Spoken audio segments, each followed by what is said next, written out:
Hello friends, இன்றைக்கி நம்ம சேனலில் என்ன பார்க்க போகிறோன்னா ரொம்பவே முக்கியமான ஒரு ஜோதிட ஆன்மீக தாள்களை தான் இப்போ இந்த வீடியோவில் அதிரடியாக பார்க்க போகிறோம். ஜோதிட ஆன்மீக தாள்களை பார்க்குறதுக்கு முன்னாடி எதை பற்றிய ஜோதிட ஆன்மீக தாள்களை பார்க்க போகிறோங்கிறத ஃபஸ்ட்டு இன்ட்ரோவில் ஷேர் பண்ணுறேன். அதை முதல்ல இன்ட்ரோவில் தெரிஞ்சுக்குங்க. தற்போது ஆங்கில மாதத்தில் 4வது மாதமான ஏப்ரல் மாதமானது நடந்துகிட்ருக்கு. ஏப்ரல் மாதத்தில் மிகவும் முக்கியமான நாளானது ஏப்ரல் 27ஆம் தேதியை சொல்லலாம். அன்று தமிழ் மாதம் சித்திரையுடைய 14ஆம் தேதி. கிழமை அன்னைக்கு ஞாயிற்றுக்கிழமை. இந்த ஞாயிற்றுக்கிழமை சாதாரணமாக வரக்கூடிய ஞாயிற்றுக்கிழமை கிடையாது. மிகவும் முக்கியமான எச்சரிக்கையான ஒரு ஞாயிற்றுக்கிழமை. அப்படி என்ன எச்சரிக்கையான ஞாயிற்றுக்கிழமை அப்படின்னு கேட்குறீங்களா? இந்த ஞாயிற்றுக்கிழமை பார்த்தீங்கன்னு வச்சுக்கோங்களேன், அமாவாசையானது வருது. வரக்கூடிய இந்த அமாவாசை சித்திரை மாதத்தில் வரக்கூடிய அமாவாசை. சித்திரை மாதத்தில் வரக்கூடிய அமாவாசை சக்தி வாய்ந்த அமாவாசையாக கருதப்படுது. இந்த அமாவாசையில் கிரகநிலைகளுடைய அமைப்பு, கிரக மாற்றங்கள் இதெல்லாம் இருக்குது. இதனால் ஒவ்வொரு ராசிக்காரங்களுக்கும் தலையெழுத்து மாறும். அப்படி மாறக்கூடிய தலையெழுத்தை அந்தந்த ராசிக்காரங்க தெரிஞ்சு பலனடையணுங்கிறதுனால ஒவ்வொரு ராசிக்கும் என்ன தலையெழுத்து மாறும் அப்படிங்கிறத ஷேர் பண்ணிகிட்ருக்கேன். அதில் இன்றைக்கி இந்த வீடியோவில் ரிஷப ராசிக்காரங்களுக்கு ஷேர் பண்ண போகிறேன். ரிஷபராசியில் பிறந்த நேயர்கள் உங்களோட ராசிக்கு என்ன தலையெழுத்து மாறும் அப்படிங்கிறத தெரிஞ்சுக்குங்க. உங்கள் ராசிக்கு அதிர்ஷ்டமாக ஆபத்தா அப்படிங்கிறத கிளியராக இந்த வீடியோவில் ஷேர் பண்ணுறேன்.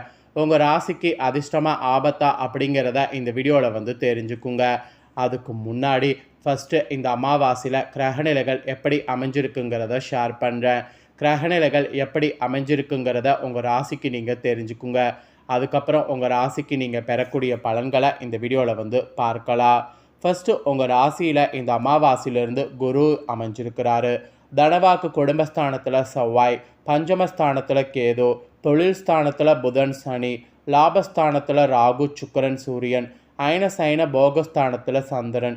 இந்த மாதிரி கிரகங்கள் உங்களுக்கு இந்த அமாவாசையிலேருந்து வரப்போகுது. கிரக மாற்றங்கள் பார்த்திங்கன்னு வச்சுக்கோங்களேன், இந்த அமாவாசைக்கு முன்னாடியே நடக்க போகுது.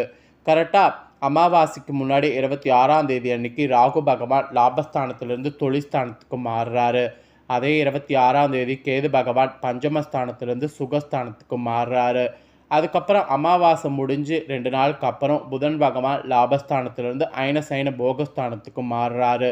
இந்த மாதிரி கிரக மாற்றங்கள் இருக்குது. கிரக மாற்றங்கள், கிரகநிலைகள் இதனோட அடிப்படையில் தான் நீங்கள் பெறக்கூடிய பலன்களை ஜோதிடர்கள் கணிச்சிருக்காங்க. ஸோ உங்களுக்கான பலன்களை இப்போ நட்சத்திரத்துக்கு ஏற்ப ஷேர் பண்ண போகிறேன்.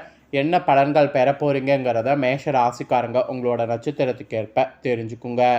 மேஷ ராசிக்காரங்க கார்த்திகை 2, 3, 4 பாதங்களில் பிறந்தவங்களுக்கு சொல்லப்பட்டிருக்கு.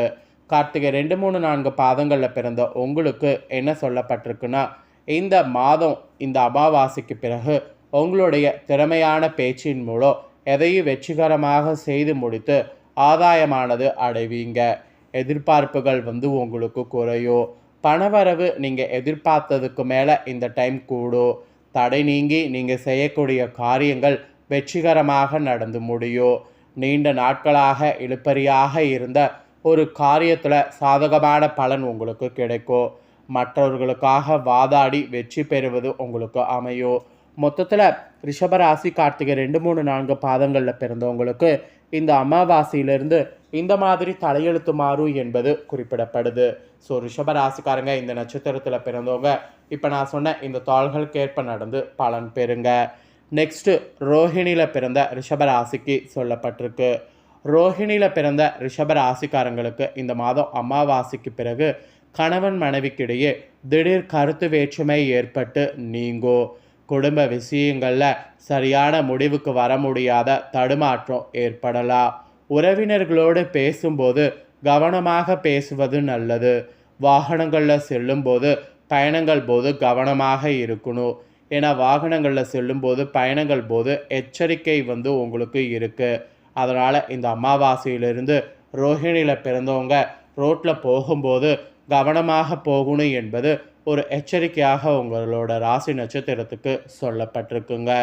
அப்புறம் நெக்ஸ்ட்டு மிருகசீரிடம் 1, 2ல் பிறந்தவங்களுக்கு சொல்லப்பட்டிருக்கு.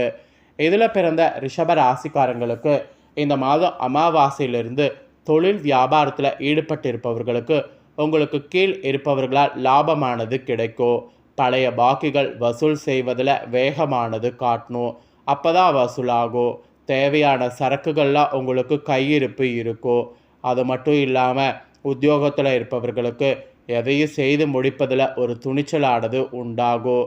அது மட்டும் இல்லாமல் நீங்கள் எதிர்பார்த்த பண உதவி உங்களுக்கு கிடைக்கும். எதிர்பாராத இடமாற்றம் ஏற்படலாம். அந்த மாதிரி ஏற்படும்போது அதை முறையாக நீங்கள் கையாளணும்.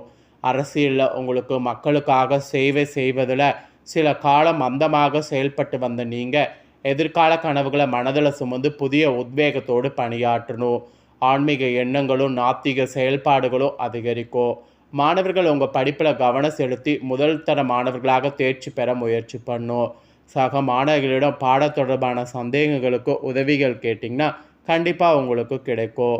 ஸோ இந்த நட்சத்திரத்தில் பிறந்த ரிஷபராசிக்கு இந்த மாதிரியான பலன் கிடைக்கும் என்பது குறிப்பிடப்பட்டிருக்கு.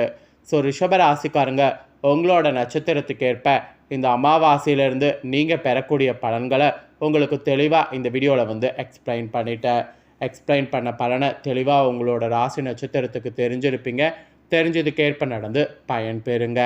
இப்போ அடுத்ததாக உங்களோட ராசிக்கு இன்னொரு முக்கியமான விஷயத்தை ஷேர் பண்ண போகிறேன். இந்த சித்திரை அமாவாசையில் நீங்கள் மறந்தும் இந்த தவறுகளை செய்யாதீங்க என்று ஒரு சில ஆன்மீக எச்சரிக்கைகள் உங்களுக்கு விடுக்கப்பட்டிருக்கு. என்ன செய்யக்கூடாது அப்படிங்கிற எச்சரிக்கையை உங்களுக்கு சொல்ல போகிறேன். என்ன செய்யக்கூடாது அப்படிங்கிற எச்சரிக்கையை தெரிஞ்சுக்குங்க. சித்திரை மாதத்துடைய அமாவாசை தான் சித்திரை அமாவாசை என்று சொல்லப்படும். அமாவாசை தினத்தில் விரதம் இருந்து படைத்து தண்ணீர் இறைப்பது நமது பித்ருக்களை திருப்திப்படுத்தும். அதே அமாவாசையில் சில காரியங்களை நாம் செய்யக்கூடாது என்பது சாஸ்திரங்களில் கூறப்படுது. மாதத்தின் அனைத்து நாட்களுமே அதிகாலையில் வீட்டை சுத்தம் செய்து வாசலில் கோலமிட்டு விளக்கேற்றி வழிபடுவது சிறப்பான பலன்களை தரும். ஆனால் அமாவாசை என்று மறந்தும் வீட்டு வாசலில் கோலம் போடக்கூடாது. அமாவாசை தினத்தில் பித்ருக்களுக்கு தர்ப்பணம் செய்து காகங்களுக்கு அன்னமிட்ட பின் தான் வாசலில் கோலமிடணும். அது வரைக்கும் கோலமிடக்கூடாது. அன்றைய தினம் முழுவதுமே வாசலில் கோலம் போடாமல் இருக்கணும். அதுதான் ஒரு எச்சரிக்கையாக சொல்லப்பட்டிருக்கு. அப்புறம் விநாயகருக்கு சதுர்த்தி, முருகனுக்கு சஷ்டி, பெருமாளுக்கு ஏகாதேசி, பைரவருக்கு அஷ்டமி, பௌர்ணமிக்கு அம்பிகை, இதே போல் பித்ருக்களுக்கு அமாவாசை தான். அதனால தான் தினமும் இல்லாவிட்டாலும் அமாவாசை திதியில் மட்டுமாவது தான தர்மங்களை செய்ய வேண்டும் என்பது உங்கள் ராசிக்கு சொல்லப்பட்டிருக்கு. அமாவாசையில் நீங்கள் செய்யக்கூடிய தர்ப்பணம் மற்றும் தானங்களால் முன்னோர்களுடைய தாகமும் பசியும் நிவர்த்தியாவதோடு குலம் உங்களுக்கு செழிக்கும். நீங்கள் இருப்பிடத்தை தேடி வரக்கூடிய முன்னோர்கள், அதாவது நீங்கள் இருக்கக்கூடிய இருப்பிடத்தை தேடி வரக்கூடிய முன்னோர்களுடைய பசி தாகம் தீர எள்ளு கலந்த நீரினால் தர்ப்பணம் சீர்திருத்தம் செய்யணும். அப்படி செய்யும்போது அவங்க ஏற்றுக்கொண்டு உங்களை ஆசீர்வாதம் செய்வாங்க, உங்கள் குடும்பத்தையோ. அமாவாசையில் வாசலில் கோலம் போடுவது, மணி அடிக்கக்கூடிய ஒளி, இரும்பு பாத்திரங்களில் ஒளி, இவற்றால் பித்திருக்களுடைய வருகை தடைப்படும். இதனால் தர்ப்பணம் முடிந்து காகத்திற்கு அன்னமிடும் வரை, அதாவது வீட்டுக்கு பித்திருக்கள் செல்லும் வரை வீட்டு வாசல் மற்றும் பூஜை அறையில் கோலம் போடுவதையோ மணி அடித்து ஒளி எழுப்புவதையோ பார்த்தீங்கன்னு வச்சுக்கோங்களேன் செய்யக்கூடாது. பூஜைகள் அன்றைய நாள் வீட்டில் சுவாமிக்கு செய்யாமல் முன்னோர்களுக்கு செய்துட்டு தான் அடுத்ததே செய்யணும். இதெல்லாம் தவிர்க்கணும் என்பது சாஸ்திர நிபுணர்களே சொல்லியிருக்காங்க. அதனால தான் உங்கள் ராசிக்கு என்ன இந்த நாளில் ஃபாலோ பண்ணும் அப்படிங்கிறத உங்களுக்கு ஷேர் பண்ணேன். ஸோ ஷேர் பண்ணதை தெளிவாக இந்த வீடியோவில் தெரிஞ்சிருப்பீங்க. ஸோ தெரிஞ்சதுக்கேற்ப கண்டிப்பாக நடந்துக்குவீங்கன்னு சொல்லி நம்புகிறேன். ஸோ கண்டிப்பாக இந்த தாள்களை உங்கள் ஃப்ரெண்ட்ஸ் ஃபேமிலிக்கும் ஷேர் பண்ணுங்கள். ஏன்னா உங்கள் ஃப்ரெண்ட்ஸ் ஃபேமிலியில் இருக்கிறவங்களும் உங்கள் ராசிக்காரங்க இருப்பாங்க. உங்களோட ராசிக்காரங்க இருந்தாங்கன்னா அவங்களோட ராசி ரிஷப ராசியாக இருந்ததுன்னா இந்த தாள்களை உங்களை போல் தெரிஞ்சு அவங்களும் பயனடைவாங்க. ஸோ கண்டிப்பாக வீடியோ லைக் பண்ணி ஷேர் பண்ணுங்கள். உங்கள் ஃப்ரெண்ட்ஸ் ஃபேமிலியில் இருக்கிறவங்களும் உங்களை போல் ரிஷப ராசிக்காரங்களாக இருந்தாங்கன்னா இந்த தாள்களை தெரிஞ்சு இதற்கேற்ப நடந்து பயனடையட்டும். நெக்ஸ்ட்டு நம்ம சேனலில் நிறைய முக்கியமான வீடியோலாம் போடப்படும். அதை எல்லாத்தையுமே உடனுக்குடனே தெரிந்து கொள்ள மறக்காமல் நம்ம சேனலை சப்ஸ்கிரைப் பண்ணுங்கள். கூட பெல் பண்ண ப்ரெஸ் பண்ணுங்கள். ஃபஸ்ட் டைம் பார்க்குறவங்க, சப்ஸ்கிரைப் பண்ணாமல் இருக்கிறவங்க சப்ஸ்கிரைப் பண்ணி பெல் பண்ண ப்ரெஸ் பண்ணி வச்சுக்கிட்டிங்கன்னா இனி நான் போடுற மற்ற அப்டேட்டான எல்லா வீடியோஸும் உடனுக்குடனே தெரிந்து கொள்ளலாம். ஸோ மறக்காமல் சப்ஸ்கிரைப் பண்ணி பெல் பண்ண ப்ரெஸ் பண்ணுங்கள். நெக்ஸ்ட்டு பார்த்தீங்கன்னு வச்சுக்கோங்களேன், மிதுன ராசிக்காரங்களுக்கு இதே போல் அமாவாசையிலேருந்து என்ன பலன் கிடைக்குங்கிறதையும் அமாவாசையில் நீங்கள் செய்ய வேண்டிய அந்த விஷயங்களையும் என்னங்கிறதையும் தெரிந்து கொள்ளலாம். ஸோ அதுவும் ரொம்ப யூஸ்ஃபுல்லாக இருக்கும். அதனால் மிதுன ராசிக்காரங்களாம் வீடியோ பார்த்தீங்கன்னா சப்ஸ்கிரைப் பண்ணலன்னா சப்ஸ்கிரைப் பண்ணி பெல் பண்ண ப்ரெஸ் பண்ணிடுங்க. அப்போ தான் நான் போகிற வீடியோலாம் உடனுக்குடனே நோட்டிஃபிகேஷன் தெரிஞ்சு பயனடைய முடியும். ஸோ மறக்காமல் பண்ணி சப்போர்ட் பண்ணுங்கள். நன்றி.